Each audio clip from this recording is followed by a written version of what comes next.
Hello. Hello, everybody. Today, my brother's going to read you a story. Yep. The story is called Bunniculla Strikes Again. Bunniculla strikes again. This chapter is called Editor's Note. Editor's Lazy note. page. Yep, that's a long page, so you better stay still. Looking back on my years as an editor of fine literature, I can name many honors and associations of which I am proud. Yet one stands out as the apex of my career, the unique privilege of having edited. Can you guys move? Okay. Edited the work of Harold, canine author extraordinaire. How many in my position have received a manuscript from the clenched jaws of its creator? Who else has known the pleasure of reading a novelist's new work for the very first time while the novelist himself lies at one's feet, snoring contentedly? What publishing professional has successfully entertained an out-of-town author with a handful of doggy biscuits and a bowl of cocoa? Other editors may dream of such things, but I have known them. And yet numerous books and countless doggy biscuits later, the unanswered questions remain. Where did Harold learn? Where was I? I lost my place.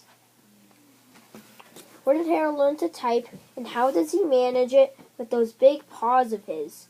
What does he do with the early drafts of his work? Bury them in the backyard? Doesn't anybody notice all that missing typing paper? If a tree falls in a forest and there is no one around to hear it, does it still make a sound? Alas, these questions are destined to remain unanswered. Really quick, I'm going to ask you, because I know the answer to one of these questions. If a tree falls in a forest and no one can hear it, does it still make a sound? Yes.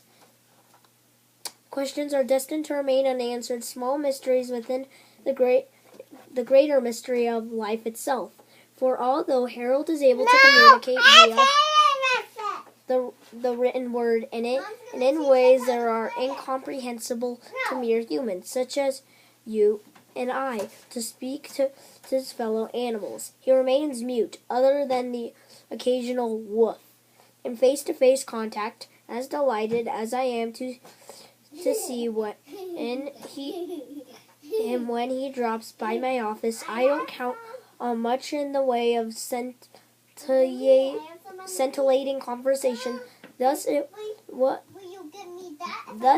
was that when he last appeared at my door with a manuscript gripped between his teeth, I invited him in, proffered the usual cocoa and dog biscuits, and without a word exchanged between us, proceeded to read his latest book, as he curled up at my feet and went to sleep.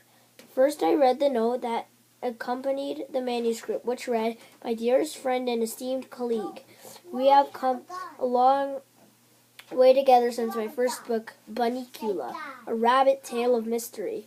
Little did we know that my life, which until Bunniculla's arrival had been decidedly remarkable, would thereafter be filled with adventures, and that each adventure would translate into yet another book.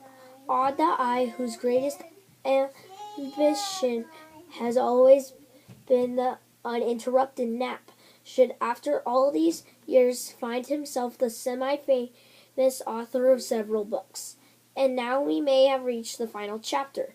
I must warn you that the story you are about to read is chilling, but it is one that nonetheless had to be told. Hope it will not disturb you or your readers too much, for it has never been my intention to disturb, merely to entertain. I trust you will find the entertainment value sufficiently present to warrant in publication of this book, as you have the others in the past. I look forward to your response, and as always, I send you my good wishes. Yours sincerely, Harold X. Wait, was that it? A curious letter. I thought, then I began to read.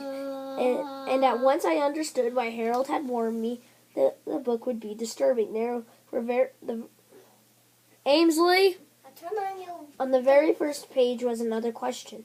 There it remained unanswered. Read for yourself and ask as I did. Is this the end?